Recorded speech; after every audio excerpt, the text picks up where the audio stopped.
देखिए दोस्तों, आज हम लोग रामकृष्ण मिशन के बारे में जानने का प्रयास करते हैं। भारत का एक अत्यंत प्रभावशाली और पवित्र आध्यात्मिक व सामाजिक संगठन है। इसकी स्थापना स्वामी विवेकानंद ने अपने गुरु रामकृष्ण परमहंस के संदेशों को जन जन तक पहुंचाने और मानवता की सेवा के लिए की थी। अब देखते हैं स्थापना और इतिहास। इनके संस्थापक रहे हैं स्वामी विवेकानंद और रामकृष्ण मिशन की स्थापना 1 मई 1897 ईस्वी में किया गया। इसका मुख्यालय बेलूर मठ, जो कि पश्चिम बंगाल के हावड़ा जिला है। देखते हैं इसका नामकरण। इस संस्था का नाम स्वामी विवेकानंद के आध्यात्मिक गुरु रामकृष्ण परमहंस के नाम पर रखा गया है। इसका मुख्य उद्देश्य और ध्येय वाक्य आत्मनो मोक्षार्थ जगत हिताय च, अपनी मुक्ति के लिए और संसार की मुक्ति के लिए काम करना, इसका मुख्य उद्देश्य और ध्येय वाक्य है। अब आगे देखते हैं।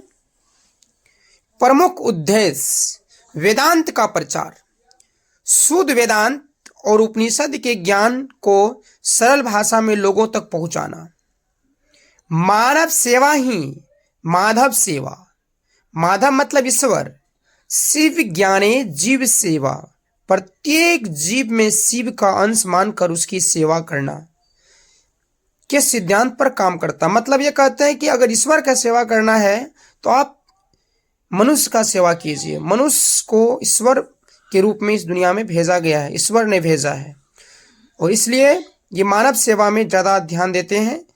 ये पूजा पाठ ईश्वर भक्ति में ध्यान नहीं देते हैं। धार्मिक सद्भाव, सभी धर्मों के प्रति सम्मान और एकता का भाव जगाना, जो कि रामकृष्ण परमहंस ने सिखाया था कि सभी मार्ग एक ही सत्य का मतलब यहाँ ईश्वर की ओर ले जाती है। मतलब ये कहते हैं आप किसी भी धर्म के व्यक्ति हो, किसी भी पंथ के व्यक्ति हो, से आप कैसे ही पूजा करें, सभी मार्गों को एक ही दिशा में ले जाता है, वो सत्य के मार्ग। सत्य मतलब ईश्वर, सत्यम शिवम सुंदरम। आगे देखते हैं। प्रमुख गतिविधियां, सेवा कार्य। रामकृष्ण मिशन के केवल एक धार्मिक संस्था नहीं कर रहा है, रामकृष्ण मिशन केवल एक धार्मिक संस्था नहीं है, बल्कि एक सामाजिक सुधारों में भी अग्रणी है। मतलब रामकृष्ण मिशन जो है सामाजिक सुधार के लिए भी बहुत सारे काम किए हैं। शिक्षा, देश दुनिया में मिशन द्वारा कई स्कूल, कॉलेज और विश्वविद्यालय जैसे रामकृष्ण मिशन, विवेकानंद विश्वविद्यालय चलाए जाते हैं। स्वास्थ्य सेवा, अनेक धर्मार्थ अस्पताल, डिस्पेंसरी और मोबाइल मेडिकल यूनिट्स के माध्यम से गरीबों का मुफ्त इलाज किया जाता है। कह रहा है स्वास्थ्य सेवा में अनेक धर्मार्थ अस्पताल, डिस्पेंसरी और मोबाइल मेडिकल यूनिट्स के माध्यम से गरीबों का मुफ्त इलाज किया जाता है। मुफ्त और मुफ्त। आपदा राहत, भूकंप, बाढ़, अकाल या महामारी जैसी, महामारी का मतलब समझ लीजिए आप, जैसे कोरोना वायरस आया था, कोरोना, बाढ़, सुखाड़, ज्वालामुखी उद्गार, सुनामी आदि। आपदा दोनों तरह का हो सकता है, प्राकृतिक या मानव निर्मित। तो जैसे प्राकृतिक आपदाओं के समय मिशन के कार्यकर्ता सबसे पहले राहत कार्यों में जुटते हैं और आगे सेवा में लग जाते हैं। ग्रामीण और जनजातीय विकास, पिछड़े इलाकों में कृषि, स्वच्छता और व्यावसायिक प्रशिक्षण के लिए कार्य चलाना। मतलब भारत के सुदूर इलाके जो पिछड़े हैं, जहाँ पे शिक्षा नहीं है, जहाँ पे स्वास्थ्य नहीं है, जहाँ पे रोड नहीं, उस इलाके में ये काम करने के लिए सबसे ज़्यादा आगे रहते हैं। संगठन की संरचना, यह संस्था 2 मुख्य अंगों के माध्यम से कार्य करती है। पहला है रामकृष्ण मठ, यह मुख्य रूप से सन्यासियों के लिए है जो आध्यात्मिक साधना और धार्मिक शिक्षा पर ध्यान केंद्रित करते हैं। अब देखते हैं महत्वपूर्ण सम्मान। 1996 में डॉक्टर अंबेडकर राष्ट्रीय पुरस्कार रामकृष्ण मिशन को दिया गया। आपसे क्वेश्चन पूछेगा कि रामकृष्ण मिशन को कब डॉक्टर अंबेडकर राष्ट्रीय पुरस्कार दिया गया? 1996 ईस्वी में।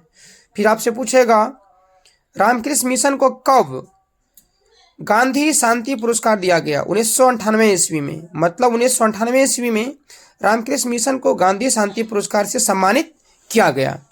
आगे देखते हैं क्या कह रहा है। महत्वपूर्ण बिंदु, स्थापना कब हुआ इसका रामकृष्ण मिशन का, तो 1 मई 1897 ईस्वी में। और इन्हें पंजीकृत कब किया गया, 1909 ईस्वी में। मुख्यालय इसका कहाँ है, बेलूर मठ, जो कि हावड़ा जिला पश्चिम बंगाल में पड़ता है। अब इसका कुछ प्रतीक चिन्ह है और उसका मतलब है, देखते हैं।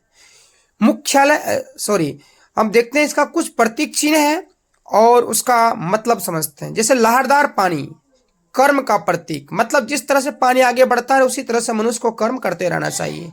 कमल भक्ति का प्रतीक है, कीचड़ में रहने के बाद भी वो कीचड़ से अलग रहता है, उसी तरह से मनुष्य को इस संसार में रहने के बाद भी ईश्वर की भक्ति करते हुए आगे बढ़ना चाहिए, संसार में लिप्त नहीं होना चाहिए। उगता हुआ सूर्य ज्ञान का प्रतीक, जिस तरह से सूर्य सवेरे जग के सभी को प्रकाशित करते हैं उसी तरह से इंसान को इस दुनिया में आकर के अपना ज्ञान से सबको प्रकाशित करना चाहिए। लिपटा हुआ नाग, योग और जागृत कुंडली शक्ति का प्रतीक। योग और लिपटा हुआ नाग, जो नाग लिपटा हुआ है मूर्ति में रामकृष्ण मिशन के परमहंस के, उसका क्या मतलब है, इसका मतलब योग और जागृत कुंडलिनी शक्ति का प्रतीक। हंस परमात्मा का प्रतीक, परमात्मा का मतलब है जो कि आपको गलत दिशा से सही दिशा में ले जाता है, मतलब सद्मार्ग की ओर। तो हंस जिस तरह से दूध और पानी को अलग कर देता है उसी तरह ईश्वर आपको अच्छे राह पर ले जाते हैं। मिशन का मुख्य उद्देश्य मनुष्य का निर्माण। मनुष्य का निर्माण का क्या मतलब है, उसका आध्यात्मिक चेतना जगाना, मानसिक चेतना जगाना, सामाजिक चेतना जगाना, उसके अंदर अच्छाई भरना। रामकृष्ण मिशन के पहले अध्यक्ष कौन थे, स्वामी ब्रह्म आनंद। आपसे क्वेश्चन पूछेगा कि रामकृष्ण मिशन के पहले अध्यक्ष कौन थे, तो स्वामी ब्रह्म आनंद थे। कौन थे, स्वामी ब्रह्म आनंद। रामकृष्ण मिशन के पहले अध्यक्ष स्वामी ब्रह्म आनंद थे। कौन थे, स्वामी ब्रह्म आनंद।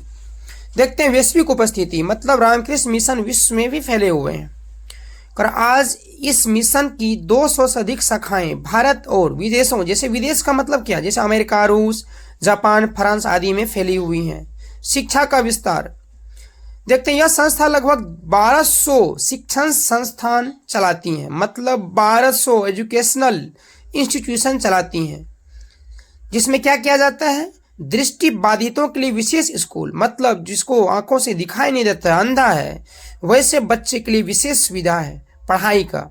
उच्च स्तरीय विश्वविद्यालय भी शामिल है और वर्ल्ड क्लास स्कूल भी यहाँ पे चलाया जाता है। चिकित्सा का भी सुविधा यहाँ पे है। मिशन द्वारा 14 बड़े अस्पताल और सैकड़ों मोबाइल डिस्पेंसरी संचालित की जाती हैं, जो दुर्गम इलाकों में भी सेवा देती हैं। अब बोलेंगे दुर्गम इलाके क्या मतलब है, जिस इलाके में सरकार भी नहीं पहुंचती है, जिस इलाके में अस्पताल नहीं है, हॉस्पिटल नहीं है, जहाँ पे किसी प्रकार की सुविधा नहीं है, वहाँ पे रामकृष्ण मिशन अपना मिशन के द्वारा काम करते हैं और निःशुल्क सहायता करने का प्रयास करते हैं, काम करते हैं और दिन रात लगे रहते हैं 24 घंटा। अब देखते हैं कुछ महत्वपूर्ण पुरस्कार, फिर से एक बार रिवीजन कर लेते हैं। गांधी शांति पुरस्कार कब मिला, 1998 ईस्वी में। डॉक्टर अंबेडकर राष्ट्रीय पुरस्कार कब दिया गया, 1996 ईस्वी में। और इसको यूनेस्को सम्मान भी दिया गया। आप बोलेंगे यूनेस्को क्या है, यूनेस्को अमेरिका में एक संस्था है जो विश्व लेवल पे काम करता है।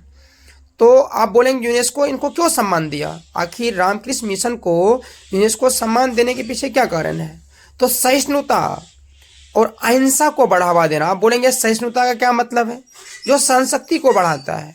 अहिंसा मतलब हिंसा को रोकना। यूनेस्को ने भी मिशन के कार्यों की सराहना की और इन्हें पुरस्कार देने का काम किया। जय हिंद, जय भारत। लाइक करें, सब्सक्राइब करें और ऐसे ही वीडियो आपके लिए लाते रहेंगे, इतने मेहनत करते रहेंगे। ये वीडियो खास करके जो BPSC answer writing, UPSC answer writing और जो भी बड़े बड़े लेवल के एग्ज़ाम हैं और छोटे से छोटे लेवल के एग्ज़ाम में, मैं नहीं चाहता हूं कि आप लोगों का समय बर्बाद करूं अपने वीडियो के माध्यम से, इसलिए मैं आप लोगों के लिए हाई लेवल का वीडियो लाने का प्रयास करता हूं। जय हिंद, जय भारत। आप लोग सब्सक्राइब कीजिए, लाइक कीजिए, शेयर कीजिए और आप कमेंट भी कीजिए, जहाँ कुछ गलती होता उसको आप लोग बताते रहिए। जय हिंद, जय भारत।